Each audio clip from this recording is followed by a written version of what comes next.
اچھا، یہ جو سوال ہے کہ نماز اور ذکر میں دل نہیں لگنا، یہ زیادہ تر ان لوگوں کے ساتھ دیکھنے کو ملا ہے جو لوگ زیادہ تر یا تو جادوئی یا جناتی یا ارواح خبیثہ یا نظر بد. نظر بد وہ جو کہ شیطانی ہو، یعنی کہ کسی ارواح بد ارواح کی نظر ہو،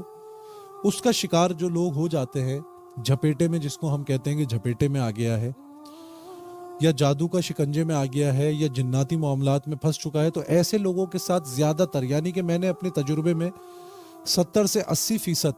جو لوگ ہیں جو ہمارے پاس کیسز آئے ہیں، وہ اسی مشکلات میں مبتلا ہوتے ہیں، جس کی وجہ سے ان کا دل نہیں لگتا عبادت میں اور نماز میں. تو ایسے لوگوں کو چاہیے کہ تنہائی میں صرف 3 تسبیحاں پڑھا کریں. سبحان اللہ و بحمدہ ایک تسبیح،